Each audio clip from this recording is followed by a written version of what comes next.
Está no ar o Lições da Bíblia, o seu programa semanal de estudo profundo da Palavra de Deus. No programa de hoje, nós vamos iniciar uma jornada preciosa sobre o livro de Deuteronômio, uma nova temporada, novos convidados e eu tenho certeza que você vai ser muito abençoado. Está no ar o Lições da Bíblia.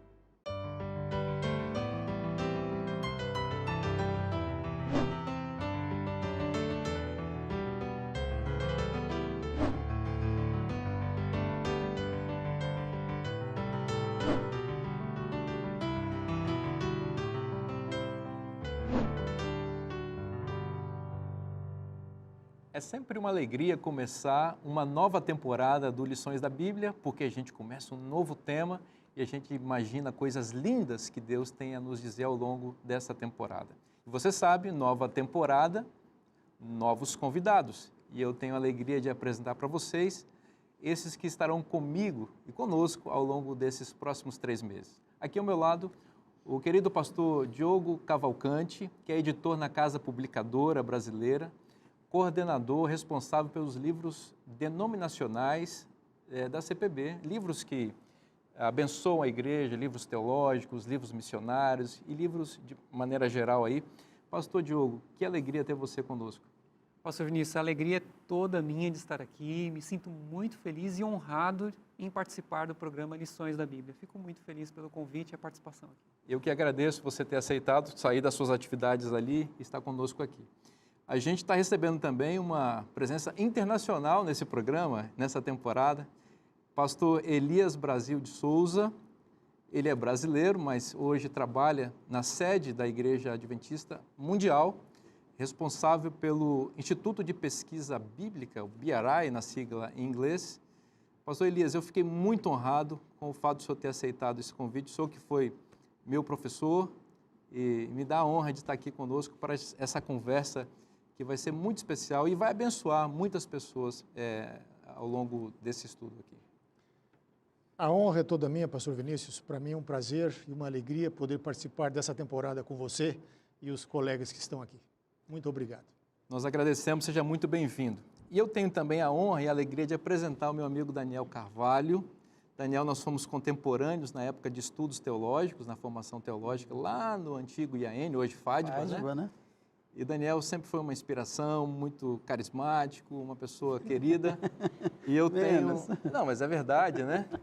E eu tenho a alegria de ter você aqui, viu, Daniel? O Daniel é responsável por promover, entre outras coisas, né, o estudo do nosso guia de estudos para a região norte do Brasil. Daniel, seja bem-vindo. Perfeitamente. Bom, presente 7, né? Bom estar aqui nessa roda de amigos para conversarmos um pouco. Pastor Diogo, pastor Elias. Me sinto privilegiado, né?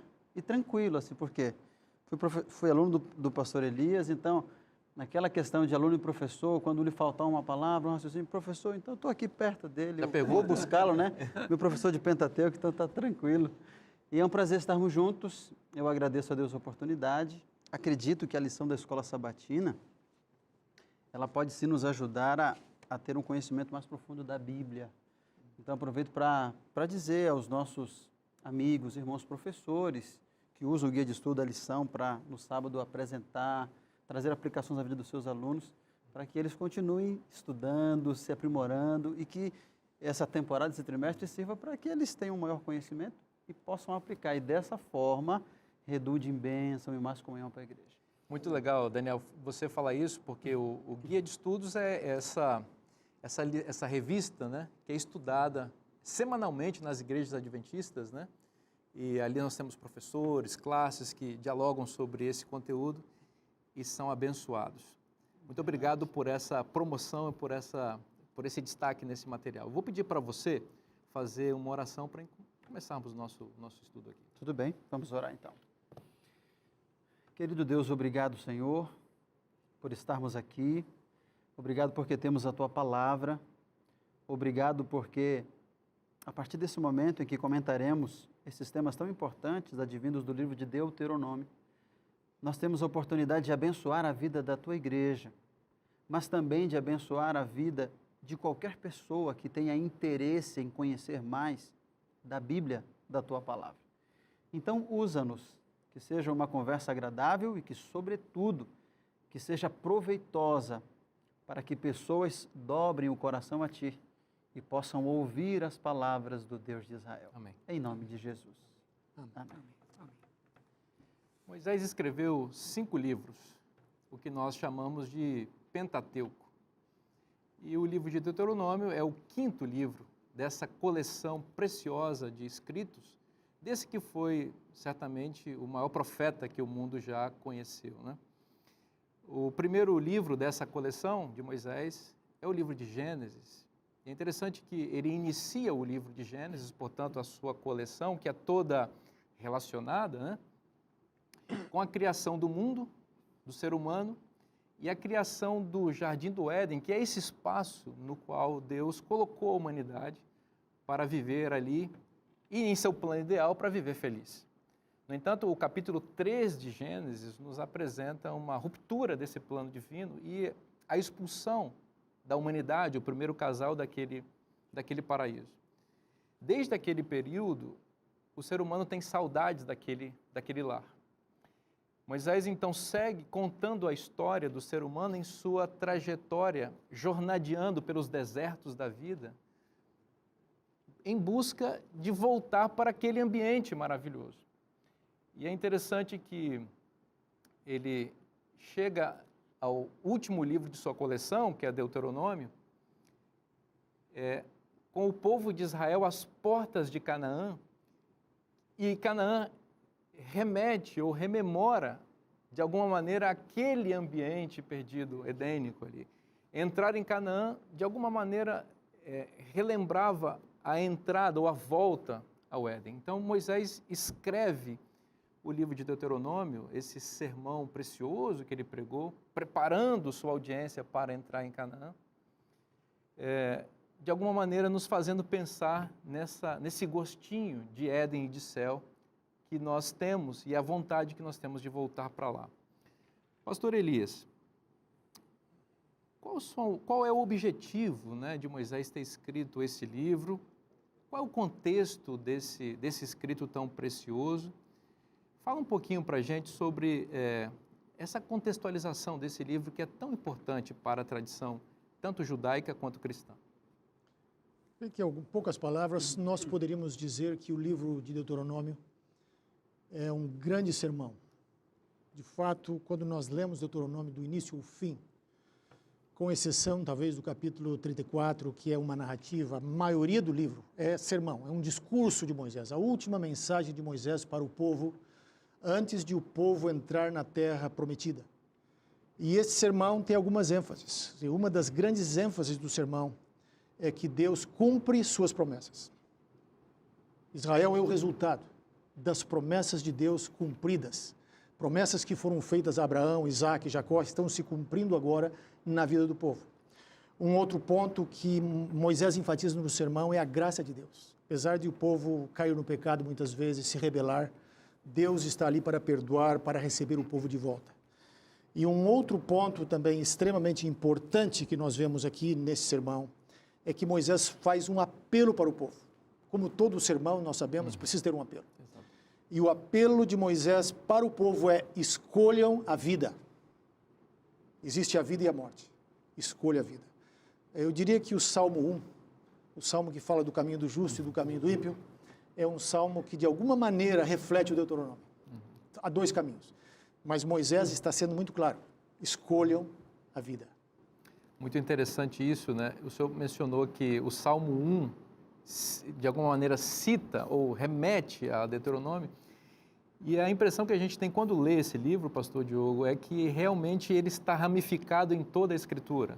É como se fosse um livro seminal de onde vão saindo, né, usando outra metáfora agora, os fios, né, que os escritores bíblicos vão utilizar e vão beber nessa fonte aqui, né? Com certeza. Pastor Vinícius, nós temos aqui, eu gostaria até de carregar naquilo que o pastor Elias mencionou e ligar com o que você está falando, que o livro de Deuteronômio, ele é o maior conjunto de sermões e de discursos e de apelos em toda a Bíblia. É o livro que mais faz uso da retórica, e a retórica é a arte da persuasão. Então, Moisés, ao escrever o livro de Deuteronômio, que na verdade foi um grande discurso um conjunto de discursos que ele realizou para Israel, ele tinha o objetivo de convencer a nova geração a se manter firme e fiel ao Deus de seus pais. E ele gostaria que a nova geração não caísse nos mesmos erros que a geração anterior caiu.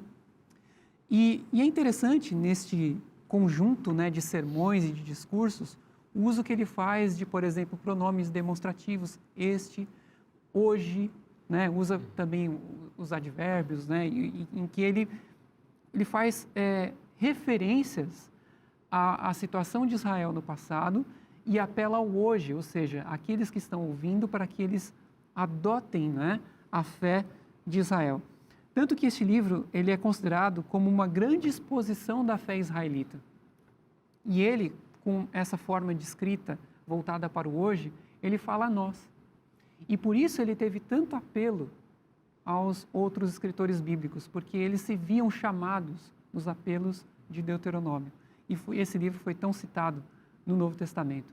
Então, sem dúvida, esse é um dos livros mais importantes da Bíblia e, na verdade, quando se fala, por exemplo, da Torá, da lei, muitas vezes na Bíblia está se referindo diretamente ao livro de Deuteronômio. Puxa, que interessante isso, porque você falou dessa atualidade do livro, né? Ele está sendo... Moisés originalmente pensou nas novas gerações que iam entrar em Canaã. Exato. Isso torna o livro ainda presente para nós, o hoje, né? Este é o momento. Isso. E tem uma outra coisa que eu acho que é importante em relação a essa questão da atualidade que você mencionou, porque o Deuteronômio é um sermão, vamos chamar assim numa linguagem meio que de hoje, é uma semana de oração que Moisés fez para preparar o povo para entrar em Canaã. Já estavam ali há quase 40 anos de jornadeado do deserto, era o momento de entrar. Moisés estava velhinho, sabendo que não iria entrar na terra, então ele prega esse grande discurso aqui, dividido em algumas partes, para preparar o povo para entrar em Canaã. E aqui está a atualidade também, pastor Diogo, porque nós todos estamos também nessa jornada do deserto para entrar em Canaã. Então, Deuteronômio, ele apresenta de alguma maneira os critérios que se espera da vida do cidadão de Canaã. Olha, vocês devem se comportar dessa maneira, não devem se comportar daquela forma para entrar em Canaã. Então, nós que estamos para entrar em Canaã celestial também, não é isso, pastor Daniel Carvalho? Também podemos nos beneficiar de Deuteronômio. Isso, pastor Vinícius, é interessante. Enquanto eu estava estudando a lição e aí voltando a olhar para Deuteronômio, eu me senti dentro do discurso de Moisés, porque a gente esquece alguns relatos e alguns aspectos bíblicos, e quando você volta a olhar e relembra, você diz, puxa, como é que isso aqui, eu perdi de vista esse aspecto, como é que eu não lembrei esse detalhe? Olha que fantástico isso. E é exatamente isso que Moisés quer provocar no povo. Né? O livro de Deuteronômio vem como que um apelo e o chama Israel, né? Ouve Israel, olha, Deus está dizendo, aceita. E eu lembrei de uma experiência, eu sou pai de 2 meninas, pastor Diego também, pai, pastor Eli, já tem os filhos aí maiores. Eu também sou pai. Você também, né, pastor Vinícius? Não pode esquecer isso, senão lá em casa eu fico com problema. Tem confusão. A primeira vez que a nossa filha saiu sem a nossa companhia, a mais velha Yasmin, a gente a chamou e deu algumas orientações, né? E aí foi inevitável lembrar do discurso de Moisés, o povo à beira de entrar na terra, dissemos para Yasmin, ó, você vai com a tia, olha, se comporte dessa forma, demos um valor para ela, olha, esse valor é para que você custeie as suas despesas lá no lanchinho e tal, filha, você entendeu?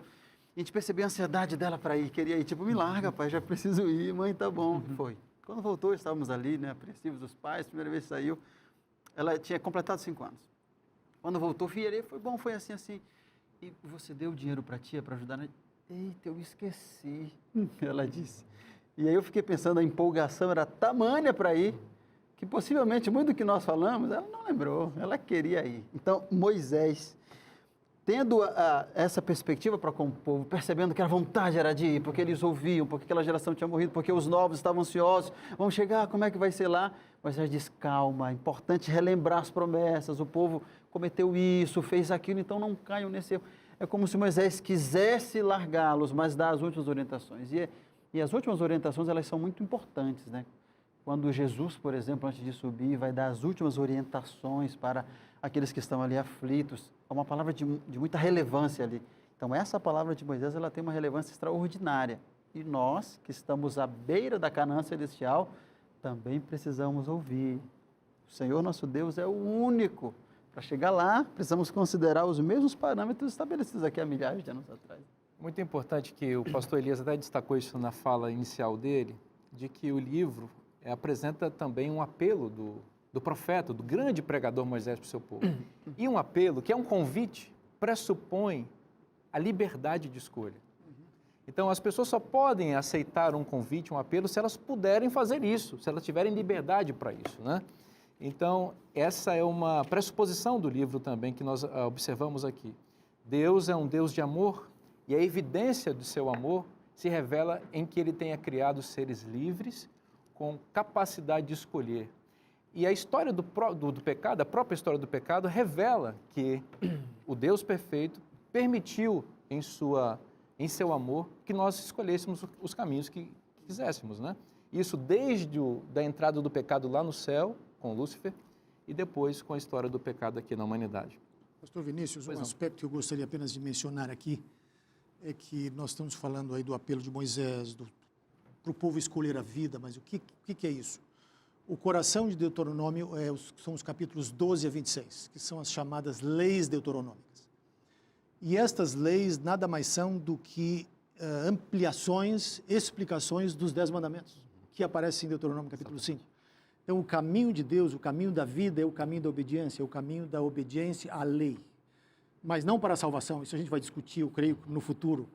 Mas a lei como uma expressão de gratidão pelo que Deus fez por nós. Então, esse é o ponto central que Moisés está enfatizando aí, nessa escolha. Vamos obedecer ao Senhor. E o coração de Deuteronômio nada mais é do que uma exposição, uma amplificação dos 10 mandamentos.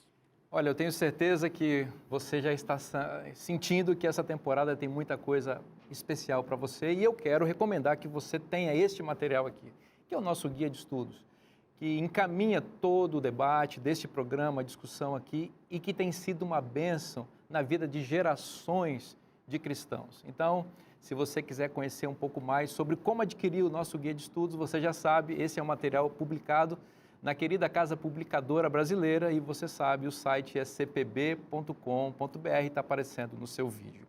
O Lições da Bíblia vai para um breve intervalo e volta já já. Bom, o livro de Deuteronômio, ele pode ser chamado também de o livro do amor, porque ele declara o amor de Deus a Israel de início ao fim.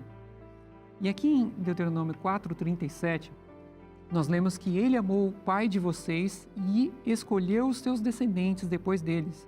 Por isso o Senhor os tirou do Egito com sua presença e com sua grande força. Veja que paralelo interessante, pastor Vinícius, aqui nós temos no texto dizendo que ele amou o pai de vocês e por isso os tirou vocês da terra do Egito.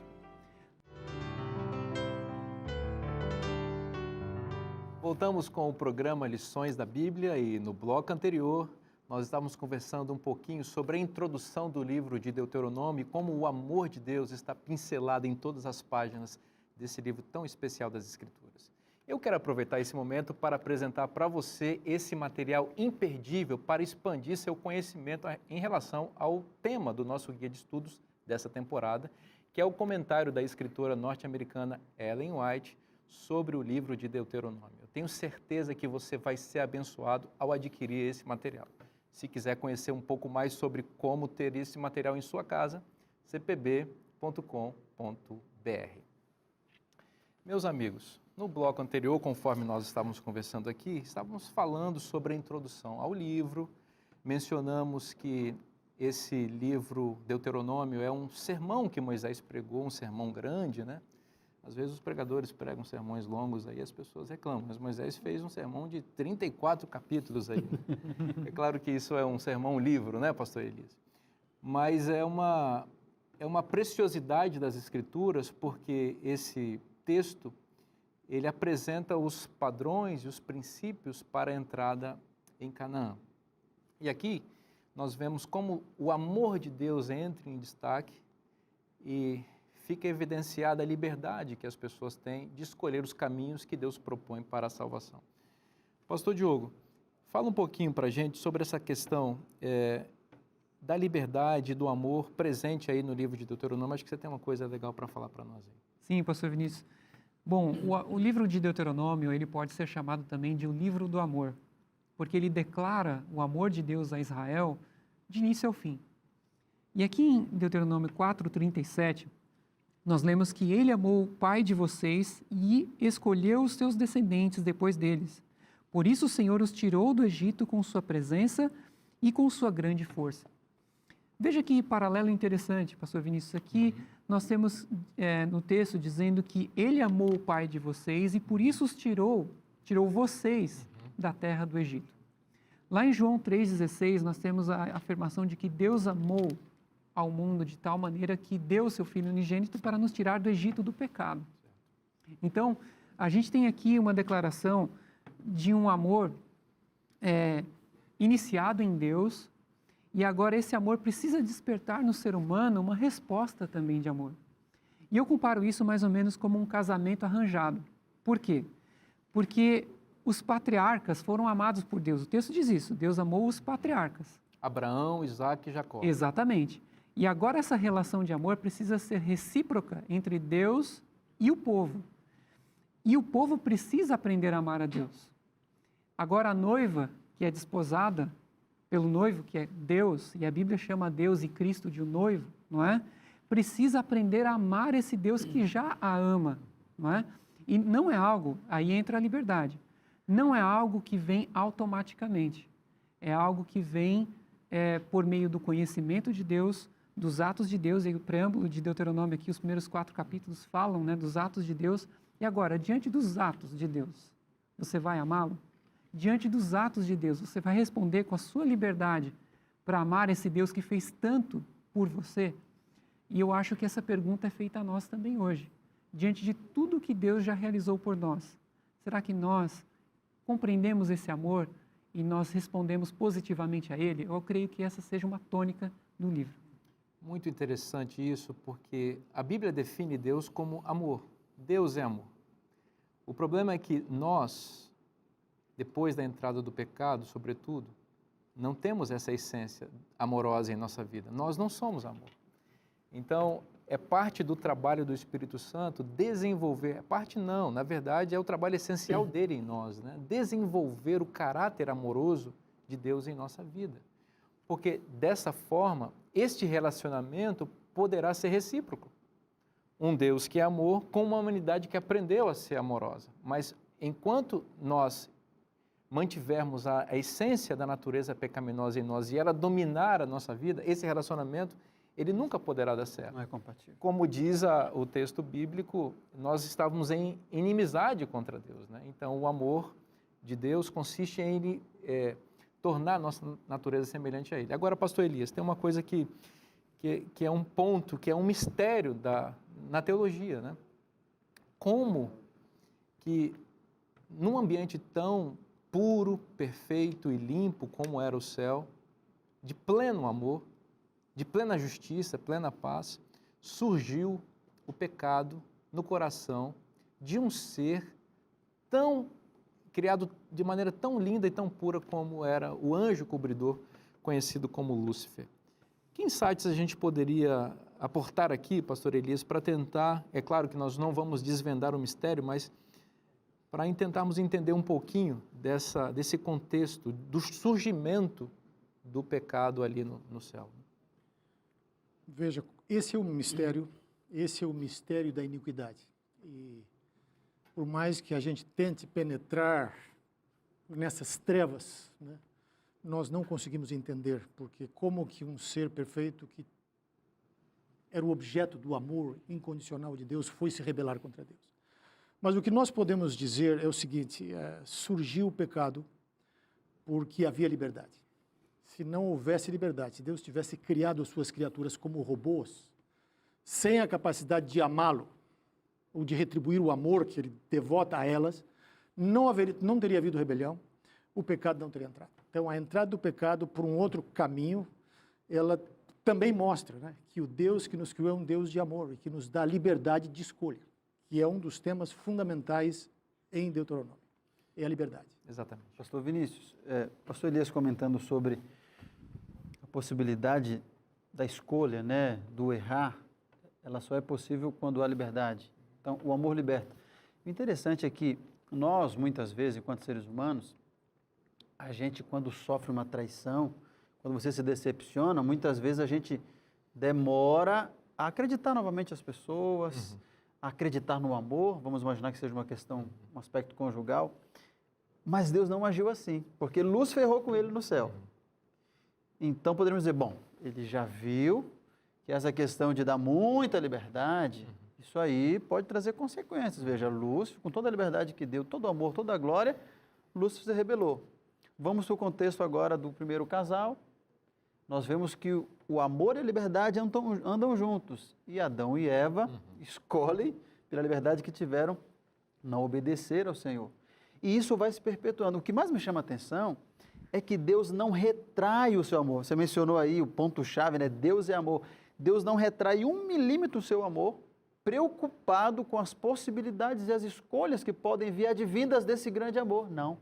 Ele dá com maior ênfase ainda, intensidade, e põe mais amor, porque vem aí o personagem do Messias que transborda todo esse amor.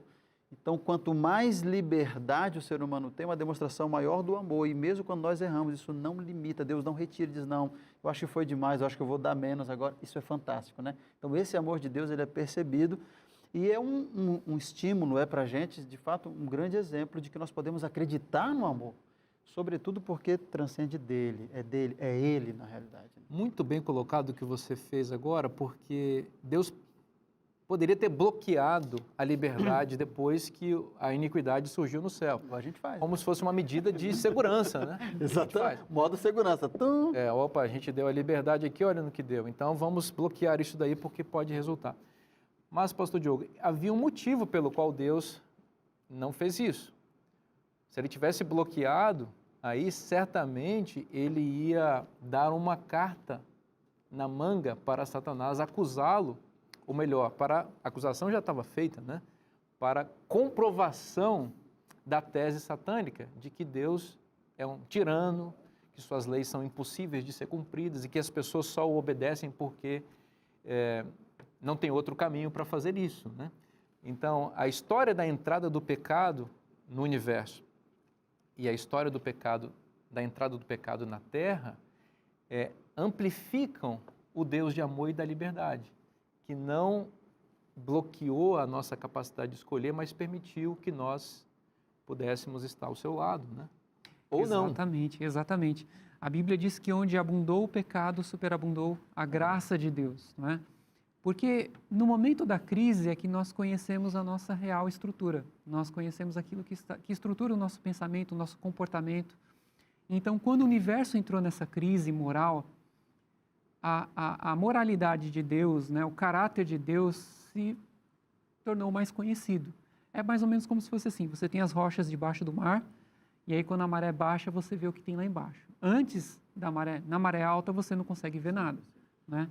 Então, essa situação trouxe em relevo a cruz de Cristo. Então, quando essa crise moral veio, né, a baixa do amor, a baixa da maré do amor, né, caiu ali, a morte veio e levou e varreu todas as bênçãos que Deus estava derramando sobre o povo de Deus, sobre as pessoas que Ele criou, veio então Jesus e revelou o caráter de Deus, que é um caráter amoroso, um caráter de liberdade, e nós sabemos que um próprio discípulo de Jesus o traiu, mas não foi porque Jesus quis, Jesus trabalhou com ele, mas em todas as ações de Deus nós percebemos que ele trabalhou e jamais bloqueou a liberdade das pessoas. Tanto que o livro de Deuteronômio, se não fosse um livro de liberdade, ele não seria um livro que fizesse tantos apelos a que Israel aceitasse, né, a mensagem de fidelidade ao Deus de Israel. É interessante isso porque você vê que a liberdade causou ou permitiu, né, que houvesse essa ruptura no céu. E essa ruptura causou o grande conflito, que é essa grande batalha, essa grande guerra entre Deus e seu oponente, Satanás.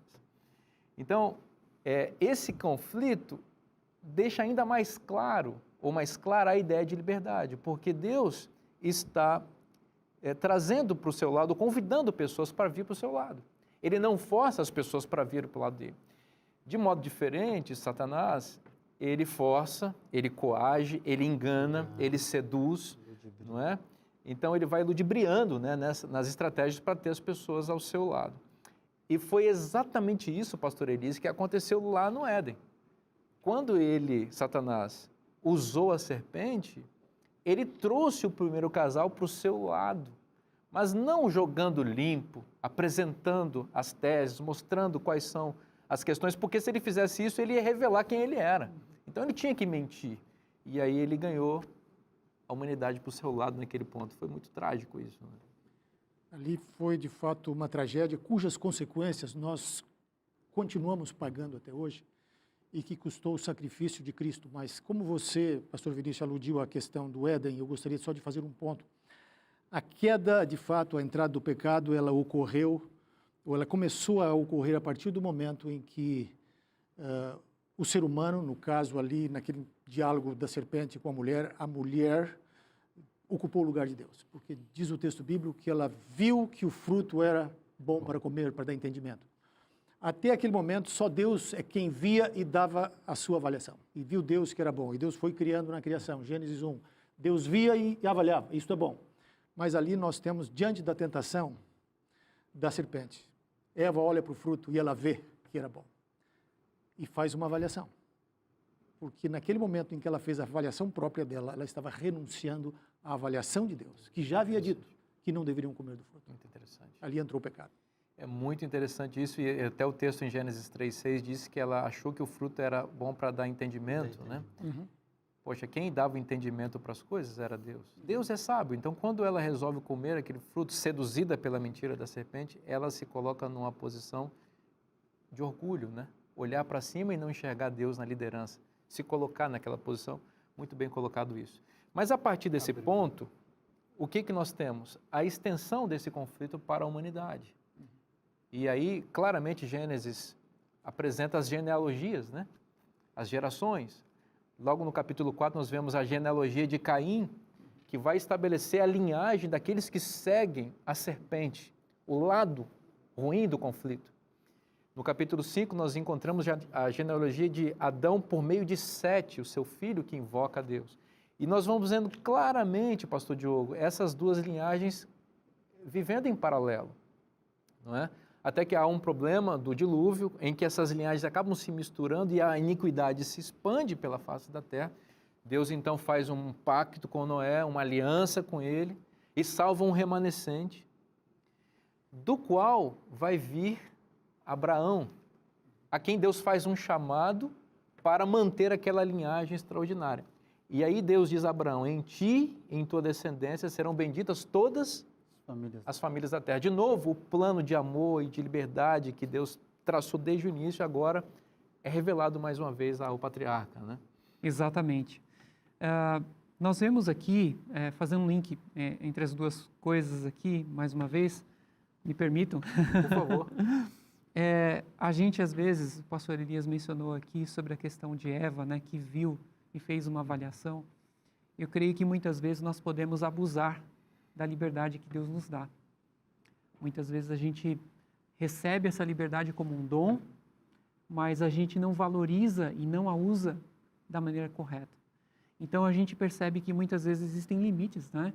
E Abraão, ele era um homem que estava imerso em meio a uma sociedade que abusava da sua liberdade.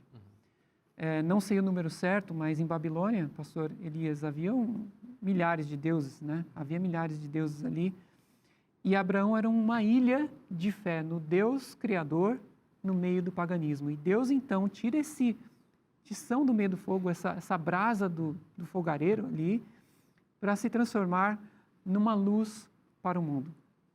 E aqui o nome dele, né, de pai exaltado, Avram, né? Ram quer dizer, Av quer dizer pai, e Ram quer dizer alto, né? Pai exaltado, ele se transforma em Avraham, que quer dizer pai de muitas nações. E o seu trabalho, como está aqui prefigurado em Gênesis 12, do 1 ao 3, como você bem colocou, pastor Vinícius, é realmente abençoar famílias. Então, qual foi o plano de Deus? Eu vou abençoar uma família e essa família vai se multiplicar e vou abençoar essas famílias em que eles vão se tornar ali e por meio dessas famílias eu vou abençoar o mundo, mas no meio dessa família vai nascer uma família especial e um filho especial. E esse é o Messias Jesus. Então, aqui está prefigurado o evangelho, né, de bênçãos de Deus ao mundo por meio de uma relação de aliança que nós estamos estudando aqui. Que coisa maravilhosa é estudar a palavra de Deus. Eu estou encantado com esse livro de Deuteronômio e eu espero que você também. O nosso programa vai para um breve intervalo e volta já já.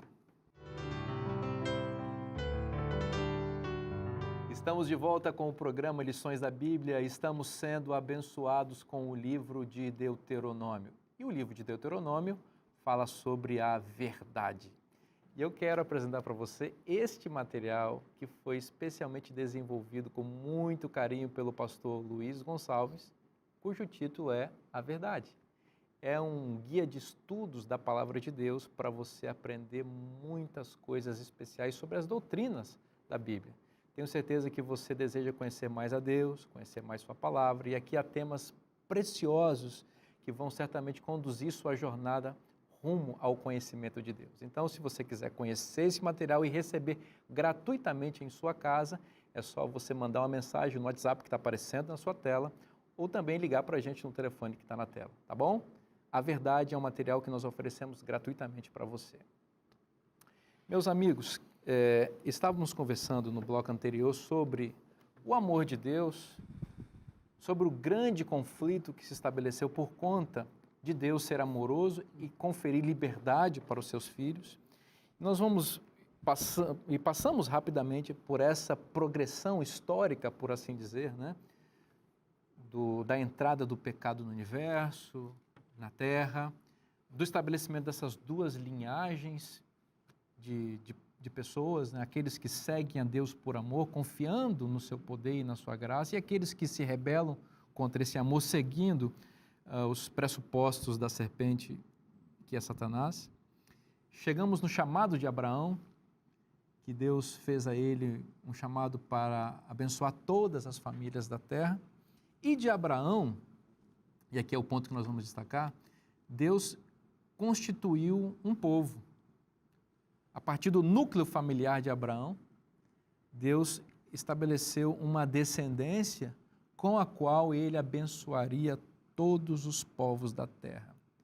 Esse pessoal ficou escravizado no Egito durante 400 anos, cerca de 430 anos.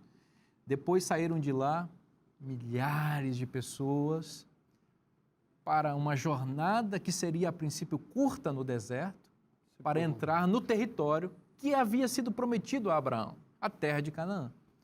Então Deus chamou esse povo, e o pastor Diogo usou no bloco anterior a imagem do casamento, acho que o pastor Daniel também mencionou isso, e o casamento de Israel com Deus foi ali exatamente no Monte Sinai, né?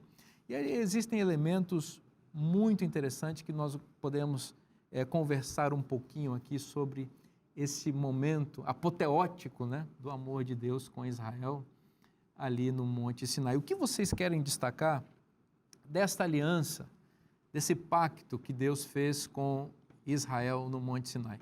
Qual de vocês vai começar? Pastor Vinícius. Pastor Daniel, vai lá. Eu queria, me permita só fazer eu vou dar um ponto de digressão no que estávamos tratando e eu volto para comentar esse aspecto. Não pode. Possível? Não, brincadeira. Sobre a questão da liberdade, que o pastor Elias mencionou aqui, né? Deus paga o preço pela liberdade. Aproveito para mandar um abraço para uns alunos da classe bíblica que nós temos às segundas-feiras. E um dos pontos que eles perguntaram era assim, mas Deus tinha possibilidade, por que não destruir o mal? Esse é um ponto. Você tem uma classe bíblica? Uma classe bíblica. Onde é que é? Nós temos pessoas de várias regiões ali próximas a Belém, né? É uma classe bíblica via Zoom. Você é o professor da Professor da classe bíblica. Então, Pode mandar um abraço mais. Mandar um abraço para os alunos da classe bíblica que estão acompanhando, todos vocês. Aqui a gente discute temas da Bíblia e a gente amplia aí também, continua nessa classe bíblica. Legal. E um dos pontos é por que Deus não destruiu. Porque no nosso ímpeto humano, né, a gente fala assim, não, se Se eu tiver o poder, então, e a autoridade, eu vou lá e desfaço aquilo. Mas aí vem superabundado, como menciona a Bíblia, o amor de Deus, né? E quando isso é compreendido, a gente percebe que Deus grandioso é esse que nós temos. E é o Deus agora que nos chama para servir. Então eu faço o ponto aqui com o chamado de Abraão. Em Gênesis 12, 3, nós temos Deus chamando Abraão e dizendo, olha, o propósito do chamado que eu faço a você não é para privilegiar você em detrimento de outros, mas é para que você seja uma bênção. Eu fico pensando que o pastor Diogo mencionou ainda há pouco, que Abraão era um ponto, era uma ilha no universo de tanta maldade, de tanta apostasia, outros deuses, e agora Deus chama Abraão exatamente com esse propósito. Ele era aparentemente a menor força, ele era o pouco, e os que estavam ao redor dele, que eram contra Deus, era a maioria. Fazendo um paralelo com o chamado que Deus faz para a gente hoje, então quero pensar aqui, por exemplo, lá na rua onde eu moro, no meu bairro, Deus faz um chamado para mim também. Aparentemente, as pessoas ou a maldade parece que ela vai dominando, os padrões morais eles vão se invertendo, e as pessoas já não compactuam daquilo que era algo normal, a família, o casamento, o temor a Deus. E eu me pergunto, puxa, mas como é que eu vou contra essa maré? Olha para Abraão agora. Vamos pensar no contexto que o pastor Diogo mencionou. Abraão e sua família e todos ao redor com uma crença totalmente diferente. Mas Abraão confiava tanto no chamado que Deus fizera e no poder que Deus daria ao fazer o chamado, ele faz o chamado e confere a autoridade que vem dele. Da mesma forma, nós podemos nos apropriar da bênção que Deus queria dar e deu a Abraão. Então, não nos amedrontarmos ou nos tornarmos pequenos diante de um desafio, de repente alguém que assume um ministério na igreja, para desenvolver essas atividades se sente pequeno. Não, Deus te chamou para abençoar aquelas famílias. Então, Ele vai usar você. E quando nós ficamos no centro da vontade do Senhor, as famílias são abençoadas, elas são restauradas, o Evangelho alcança outras pessoas daquele bairro, novas igrejas vão surgindo, e assim Deus vai proclamando o seu Evangelho através de nós. Como fez? Então, Abraão não está distante de nós. Temos o mesmo chamado, a linha vem até nós hoje. Muito legal isso que você colocou, porque é importante aplicar isso à nossa realidade, né? Como que Deus nos chama, nos capacita para abençoar outras pessoas. Em Êxodo capítulo 19, versículo 4, nós vemos ali a proposição da aliança de Deus com os descendentes de Abraão, já essa numerosa multidão, no pé do Monte Sinai. E aqui o texto diz o seguinte: tendes visto o que fiz aos egípcios, como vos levei sobre asas de águia e vos cheguei a mim. O que Deus fez aos egípcios? E por que Deus fez o que fez com os egípcios, tirando o povo de Israel ali daquela condição de escravidão? Acho que é um ponto para a gente destacar. Lembrem-se que Deus, para tirar Israel do Egito, teve que enviar 10 pragas, que humilhou o faraó e o Egito. Se isso não fosse suficiente, depois disso, Deus ainda abre o Mar Vermelho e o povo passa em terra seca e o exército do faraó é afogado naquele mar ali, evidenciando o poder de Deus. Por que Deus fez essas coisas todas, pastor Elias? Um ponto a ser destacado é que no evento das pragas, Deus não estava apenas confrontando os egípcios, mas estava confrontando os deuses egípcios. Então era uma batalha entre o Deus de Israel, o Deus verdadeiro, e os falsos deuses, os ídolos pagãos, os deuses egípcios, porque como nós sabemos, os egípcios tinham uma multiplicidade de deuses, os fenômenos naturais, os elementos naturais eram também deuses. Então cada praga que Deus enviava feria e derrotava uma divindade. Então esse é um ponto fundamental. Então através disso Deus estava mostrando que ele era vitorioso sobre todas as forças que se opõem a ele, mas ao mesmo tempo ele está cumprindo uma promessa feita a Abraão, Isaque e Jacó. Deus está cumprindo a sua palavra. Deus vai tirar o seu povo do Egito, levá-los para o Sinai, para ali fazer uma aliança com eles. Esse é o objetivo de tudo que Deus está fazendo no Egito, é levar o povo para o Sinai para estabelecer uma aliança. E esta aliança, ela tem uma característica, digamos, entre muitas, mas uma que é fundamental, que é relacionamento. Deus quer estabelecer um relacionamento pessoal, íntimo com o seu povo. Existe, inclusive, uma fórmula para a aliança. Eu serei o Deus de vocês e vocês serão o meu povo. Isso se repete muitas vezes ao longo da Bíblia. Isso significa que é uma relação mútua entre Deus e o seu povo. como no casamento. Inclusive, na antiguidade, segundo alguns estudiosos, o casamento era assim. O marido dizia para a esposa, eu serei o teu marido e tu serás minha esposa. Então, ali se estabelecia esta relação. Deus está fazendo exatamente isso com Israel. E quando a Bíblia se cerra com Apocalipse, em Apocalipse 21, a fórmula se repete. Eles serão povos de Deus e Deus mesmo estará com eles. Então, o cumprimento dessa aliança se estende para o final da história humana.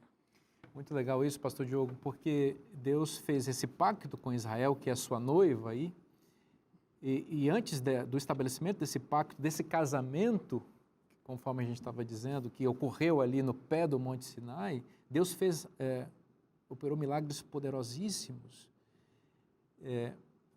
Talvez não, na realidade a Bíblia revela isso, né? A aliança de Deus com Israel pressupunha que Israel entendesse que Deus tinha muito poder, porque aquilo que ele estava propondo para eles era algo impossível. Os termos da aliança estão no Decálogo, e o Decálogo é algo realmente muito distante da realidade de Israel e da realidade humana. Veja, por exemplo, que no Decálogo há não matarás. O líder daquela nação era um assassino. Moisés tinha cometido um assassinato.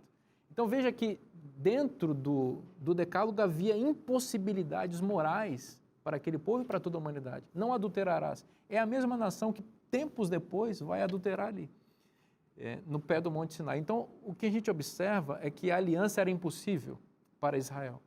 Então Deus ressalta o seu poder com livramentos espetaculares e milagrosos para evidenciar para Israel que aquilo que ele propõe ele teria condição de cumprir com base em seu próprio poder. Exatamente. Nós temos aqui uma compreensão, né, de que Deus chama um povo para se tornar um povo especial. Não porque eles tenham mérito, não porque eles sejam melhores, mas para, nesse relacionamento íntimo, pessoal, próximo com Deus, eles sejam transformados. E aqui nós temos um aspecto em que Deus fala aqui em Êxodo 19, verso 5, que toda a terra é dele. Toda a terra é dele, mas vocês serão um povo especial. Vocês serão um povo especial. É mais ou menos o plano original, né? Nós tínhamos ali a terra perfeita, mas havia uma parte especial, que era o Éden. E a partir do Éden ia transformar esse especial em um mundial, né? Ou global. E esse plano, então, ele se manifesta na igreja, se manifesta no povo de Deus do passado e se manifesta no povo de Deus no presente. E Israel, com todos os problemas que ocorreram, né, você mencionou aí as quedas, né, ao pé do Monte Sinai, acabaram de receber a aliança ali, quer dizer, Moisés em cima lá recebendo a aliança e o povo se prostituindo com outros deuses. Ellen White, ela fala uma coisa bem interessante, 2 linhas aqui. Ela diz o seguinte, que a igreja, e nós podemos olhar para o passado, né, o povo de Israel no passado, é o cenário de sua graça, no qual tem prazer de revelar o seu poder de transformar corações. Coisa linda. Então, em Atos dos Apóstolos, páginas 11 e 12. Então, a igreja é o cenário da graça de Deus. Então, mesmo nos erros de Israel, Deus revela a sua graça. Mesmo nas famílias disfuncionais de Jacó, de Isaac, de Abraão, Deus revelou a sua graça. E assim também por meio de pessoas imperfeitas hoje, Deus revela a sua graça.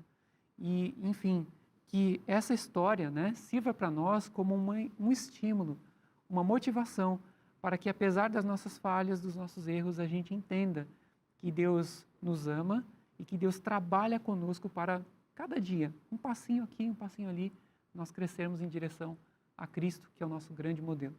Interessante que em Êxodo 19, versículo 5, aqui está a proposta da aliança, né?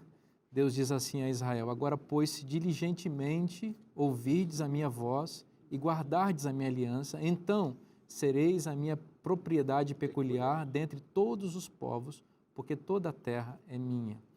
Eu fiquei pensando que o que Deus pediu para Israel foi apenas que eles ouvissem a sua aliança. Aqui aparece o verbo shema, né? Que é também traduzido como obedecer, são sinônimos aqui, ouvir e obedecer. Ouçam a minha aliança, ouçam as minhas palavras. E quais são as palavras que Deus iria falar? Aquilo que ele disse em Êxodo 20. Ouçam o que eu tenho a dizer. O papel de vocês na aliança, Deus estava dizendo para eles, é só ouvir o que eu tenho a dizer. O pastor Elias disse que a aliança é relacionamento, exatamente. E relacionamento pressupõe comunicação. Alguém que fala para alguém que ouve. E Deus pediu que Israel ouvisse o que ele tinha a dizer. Deus falou coisas impossíveis para Israel.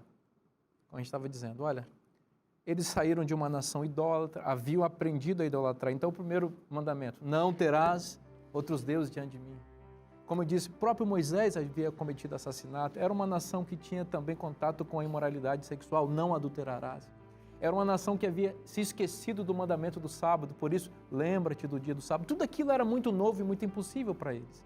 Porém, Deus estava falando. E quando Deus fala e a gente ouve, o milagre acontece. O milagre de Deus acontece em nossa vida quando nós ouvimos a sua palavra. E a palavra de Deus é amorosa e nós temos o direito de ouvir e sermos abençoados por ela. O amor de Deus, esse Deus amoroso que nos dá liberdade, esse amor de Deus está na Bíblia. E se está na Bíblia, é bom para você. Eu espero você na próxima semana com mais lições da Bíblia, com mais livro de Deuteronômio. Eu tenho certeza que você vai ser, como nós aqui, também abençoados. Até semana que vem, um forte abraço.